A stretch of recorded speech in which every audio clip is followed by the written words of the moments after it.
Welcome to Cosmic Scene with Jill Jardine. I'm your host, longtime astrologer, psychic healer, Jill Jardine. In today's episode, I'm going to discuss the astrology of May 2020. It's a very busy month with the planets, so you're going to want to tune in to find out what the key dates are.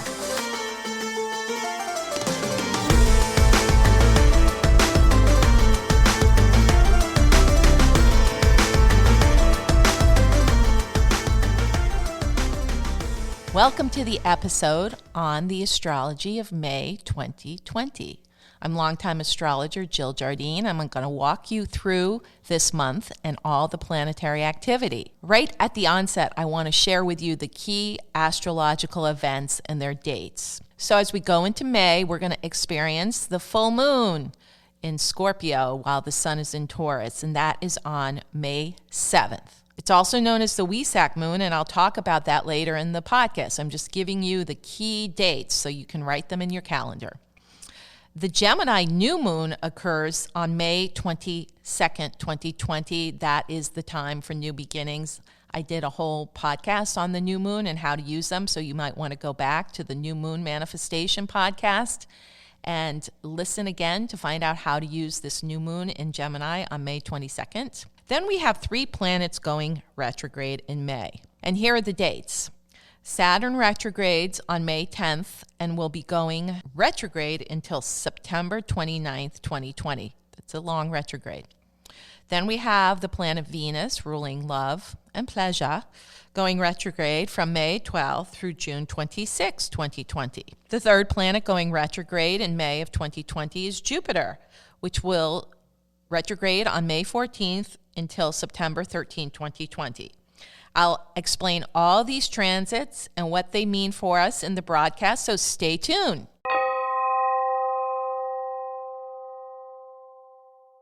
May 2020 portends a very busy time astrologically, kicking off several months of planets traveling retrograde. Does that mean we get to go back to life as it was before the coronavirus hit? No, not quite. The retrograde cycles will allow time to reevaluate and reassess how precursors and preparations for the coronavirus should have been heated better. This will give time to catch up and prepare for a second wave if it hits in the fall. However, astrological indicators say a second wave won't hit as hard because Mars, the culprit which triggered the Plutonian planetary plenum at the outbreak in February and March of 2020, won't be back to cause trouble later in the year. There will be much to be done on many levels when everybody emerges from the stay-at-home thraldom and the fallout from the coronavirus. Where to start? Well, astrologically, we should look at the first major aspect that happens in May 2020, and that is the full moon on May 7th. The pandemic pandemonium peaks at this full moon of May 7th, 2020, with the sun in Taurus and the moon in Scorpio. This is a powerful full moon every year, also known as a sacred time called the Wesak Festival. Taurus and Scorpio are the zodiac signs that rule finances and money. So the full moon in May tends to bring the focus to finances and the economy. This year especially, financial, health, and well-being will be key. This year, the rebooting of the economy will be of prime concern due to the damage inflicted by the fallout of the coronavirus. Everyone will be worried about money and finances at this full moon in May. The populace will be freaking out about the lack of money, and most likely there will be more government stimulus money and other resources coming forth at this time to jumpstart the economy. I want to talk about this full moon, the Wesak Festival, in the Buddhist tradition. The Wesak Festival, also known as the Buddha moon, is celebrated annually when the sun transits Taurus and the moon is in Scorpio. Wesak is an esoteric full moon festival when the outpouring of love and spiritual enlightenment from the cosmic Christ and the Buddha from their etheric planes shower down their blessings to the earth. Interesting fact, too, is that the Buddha was born during the time of Taurus at the full moon. He received enlightenment under the Bodhi tree when it was the full moon in Taurus. That's the full moon in Scorpio, sun in Taurus. And he left his body and went to moksha, liberation, again at the full moon in the sign Taurus, when the moon is in Scorpio and the sun is in Taurus. So this is a very powerful time in the Buddhist tradition. However, it's also considered a theosophical time of celebration. The Theosophicals were people who brought back the teachings of the East, of Hinduism and Buddhism, from the East to the West back in the late 1800s. And so they also marked celebrations as being lunar festivals going forward, that increasingly as humanity evolved consciously, that there would be more honoring the lunar festivals such as full moon and new moons, and as well as the solar festivals of the summer solstice, the winter solstice, the autumnal equinox, and the vernal equinox, in order to bring about a more earth-centered consciousness of humanity. So here we are at this time making some big shifts. So at the Wesak festival, we receive help from what we call the planetary masters or ascended masters in certain spiritual circles. At this time, humanity needs the blessings of these planetary masters more than ever. Planet Earth needs our help on many levels, sociopolitically, the environment and climate, and economically. We need the planetary masters to shift the consciousness of the people on Earth now. We have no time to waste. Coronavirus was the opening act to a much more dire play of climate crisis. Hopefully, the coronavirus awakened many people on many levels and will continue to make big shifts in consciousness, especially with those who are in power and can change outcomes. The Wesak Moon is celebrated by Buddhists and Hindus and was brought to the rest by Theosophists, as I had said. The Wesak Festival is a time when the spiritual hierarchy, also known as the Ascended Masters, such as the Buddha, the Christ, Divine Mother, Mary, in her Lakshmi form in the Vedic tradition, Radha, Krishna, and other planetary spiritual masters through time that aren't in embodiment now, but work with the consciousness of humanity from the higher planes, they come very close to the earth for a meditative connection. So this is available to us when we tune in at the full moon on May 7th to receive the blessings and healings from the planetary masters and healers and the divine ones from different religious traditions. They gather on the etheric realms and physical planes of the Himalayan mountains on the border of India and Tibet to shower blessings upon humanity. So being aware of this and being open to receive these heightened blessings spiritual at this time will help us weather the coming months and years. So that's the full moon in May. After the full moon of May 7th, we will have 3 planets turn retrograde. I'll talk about the retrograde planets and how they'll affect us when I come back.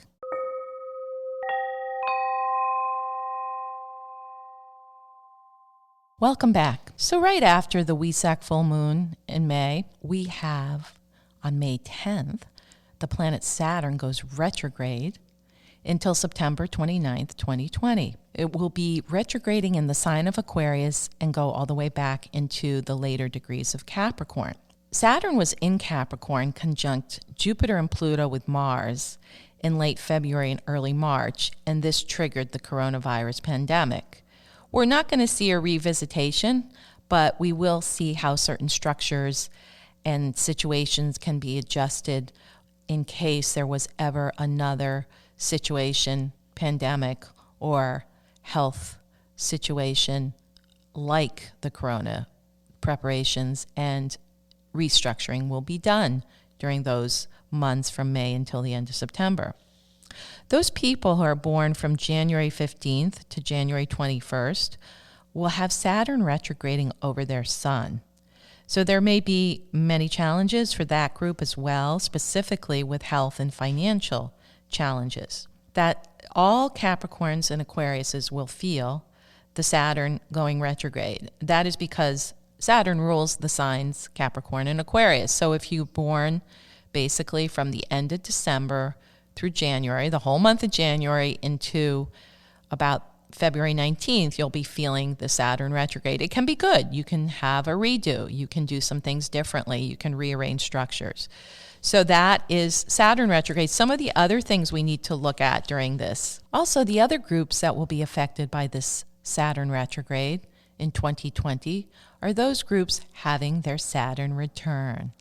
I discussed this major life transit in my previous podcast, Major Astrological Life Transits. So go back and listen and review that podcast for more details.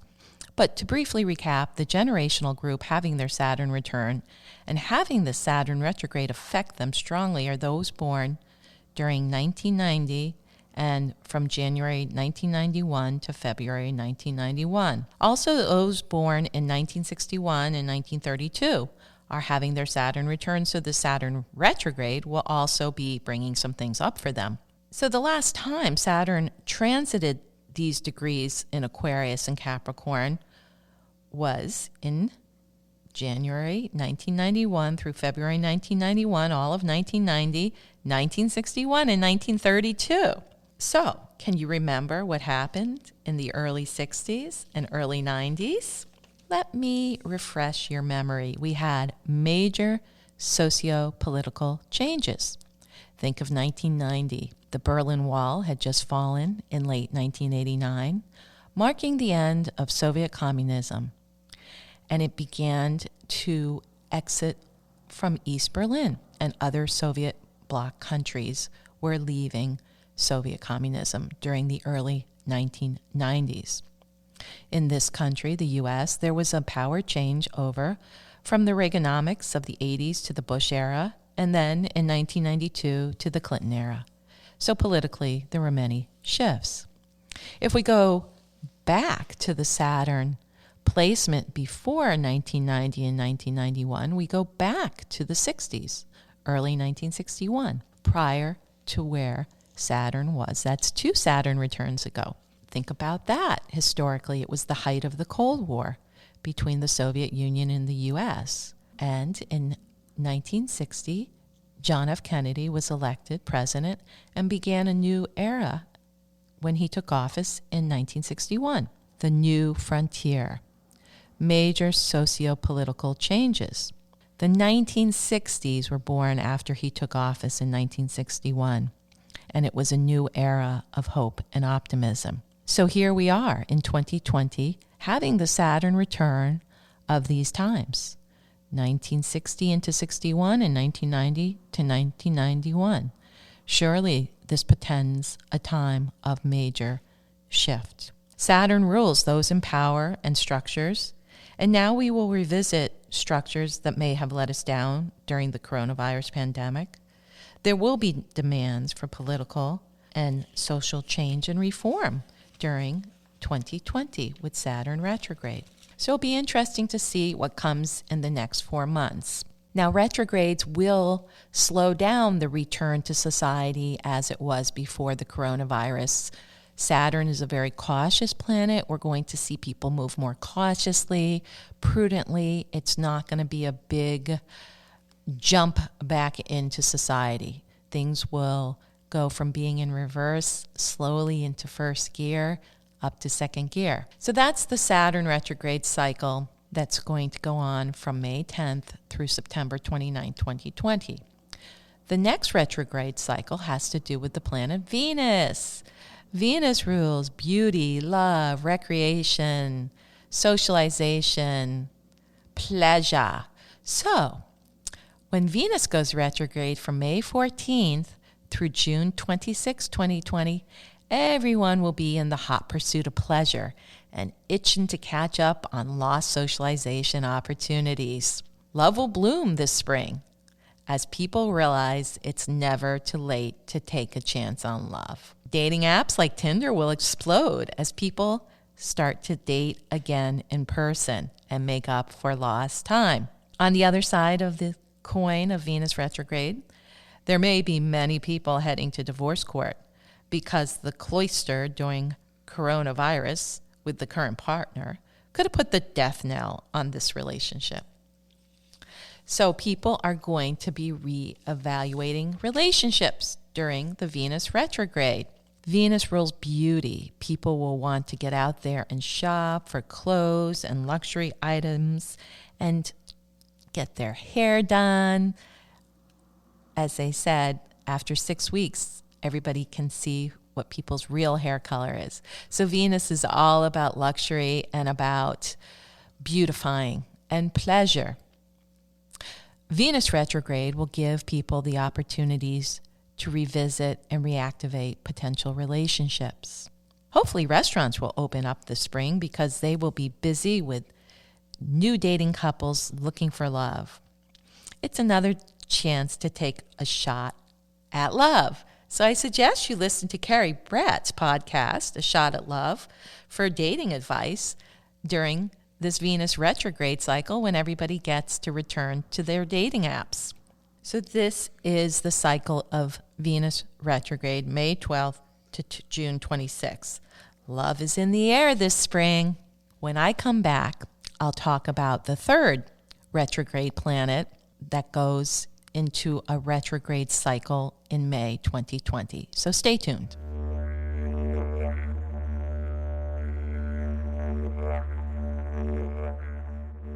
The third planet that will retrograde in May of 2020 is Jupiter.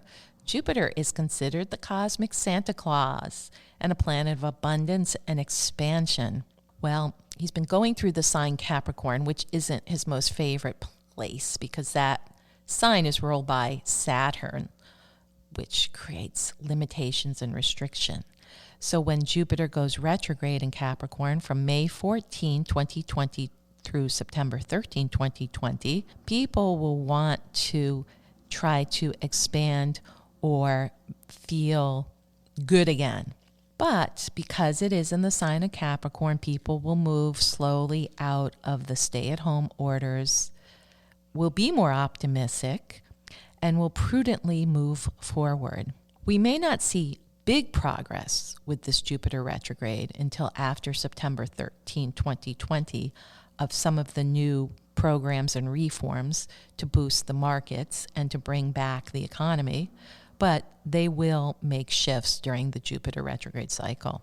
Jupiter retrograde will help the plans to reboot the economy and boost the financial markets. There will be an attempt to try to go back to the pre-coronavirus levels economically. There will be many programs developed and implemented for the public good, such as health and financial. Jupiter rules philosophy, religion, long-distance travel, and foreign cultures. Jupiter retrograde will affect travel still, as many will still be very cautious to travel under the retrograde cycle. People may not go on those out-of-country vacations this summer, and there may still be bans for certain visitors from certain countries coming to the United States. United States citizens will be advised to be prudent when traveling abroad. So the Jupiter retrograde will affect the travel industry through September 13th. People might still be afraid to travel in planes. So we will see, though, a lot of local and national travel, especially if people can drive to places this summer. But the Jupiter retrograde will allow the opportunity to jumpstart the economy again and to come back to a feeling of abundance in this country pre-coronavirus. And the beauty about retrograde planets are, and especially where we have 3 going on starting in May, you get a redo. You get to revisit an area of your life, and in this case, Saturn, the structures, your physical structure, meaning your financial, your physical body. Venus, your love life gets revisited, the pursuit of beauty and pleasure. And Jupiter is your overall sense of abundance and well-being gets to be revisited. So you get a second chance, as we would say. So use this time.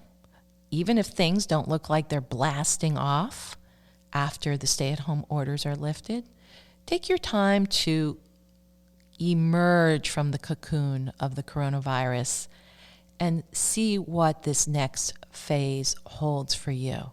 When I come back, I'm going to talk about the Gemini new moon of May 22nd. Welcome back. The last major astrological event in May 2020 that I want to discuss is the Gemini new moon. And the Gemini new moon occurs on May 22nd with the sun and moon in Gemini joining the planets Venus and Mercury. Remember, Venus is going retrograde for most of the month, and Mercury is in its home court, the sign Gemini, at this new moon, May 22nd in Gemini. Mercury will be going retrograde in June, so stay tuned, from June 19th through July 13th. I'll talk about that in my June update. So, Mercury retrograde will also be going retrograde during the early June eclipse cycle. Lots to discuss there, so you'll stay tuned for June 2020 Astro Update. But with all these planets in Gemini at the new moon of May 22nd, we'll see a focus on those things Gemini, and that is communications, socializations, communication technologies. People will be antsy to get out and connect. Gemini's all about connection. It's an air sign. We'll see developments in new technologies, especially those that make communication easier. So after the Zoom boom of coronavirus, we will see many more cloud-based technologies for conferencing and communication come out. People are going to be looking at ways of making these forms of communication faster, more clear and efficient. It's a good industry to invest in, cloud-based Zoom-like technologies. Also, the other industry that will take a boom at this Gemini new moon is biotech. There'll be development of vaccines to counteract the coronavirus, and there'll be developments of other medical technologies, and pharmaceuticals will explode. The biotech industry will get a big boost in this aftermath of the virulent outbreak of the coronavirus. And personally, you can use this Gemini new moon in May, on May 22nd, to reconnect with people physically that you haven't seen.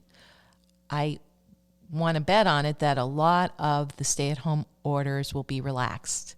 And so there will be the outreach to connect with those that we haven't seen in a while. And there will be much to discuss, much socialization. And this new moon in Gemini will also be helping the Venus retrograde cycle of connection and dating and the love in the air during spring 2020 blooming. So enjoy these cycles, and when I come back, I'm going to teach some Sanskrit mantras that will help you with this planetary activity. So stay tuned.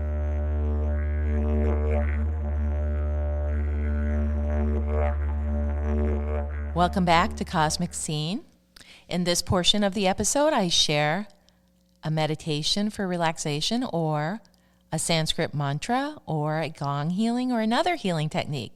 So for today, I am going to share 2 Sanskrit mantras. These will help with the retrograde cycles. I'm going to teach you the mantra for the planet Venus, Om Shukraya Namaha, and the mantra for the planet Jupiter, Om Guruve Namaha. These will help you to navigate the retrograde cycle of Venus and Jupiter.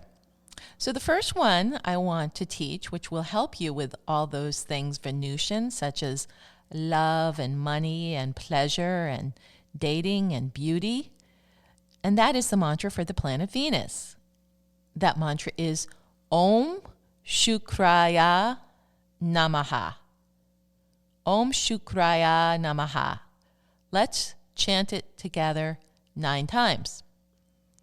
As always, I suggest that you chant it on your own 108 times to get the full benefit of the blessings of the planet Venus. It's always auspicious to start chanting it or to do it on a Friday, Venus's day. So the mantra to bring in more beauty, love, pleasure, happiness, socialization, dating, all the blessings of Venus, beauty, pleasure. Om Shukraya Namaha. Let's chant it 9 times together. Om Shukraya Namaha. Om Shukraya Namaha. Om Shukraya Namaha. Om Shukraya Namaha. Om Shukraya Namaha. Om Shukraya Namaha. Om Shukraya Namaha. Om Shukraya Namaha.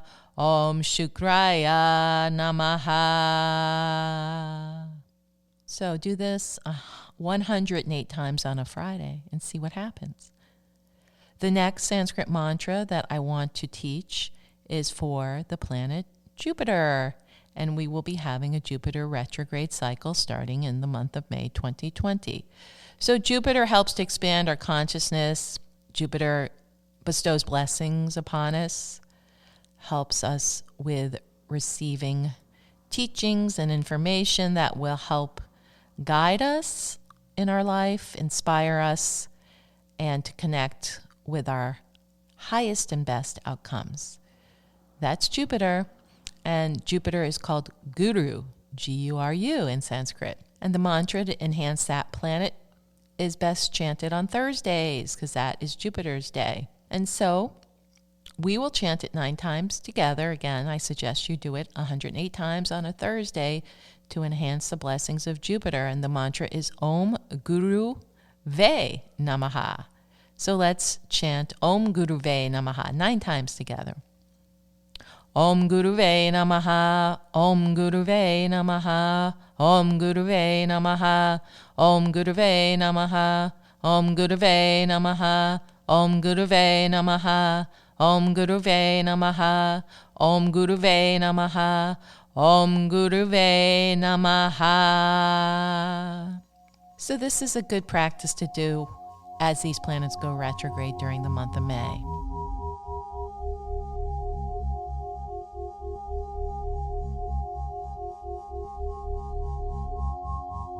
Remember, you can always find out what the planets hold for you personally by visiting my website, www.jilljardine.com, and booking a personal astrological reading with yours truly, Jill Jardine, longtime astrologer.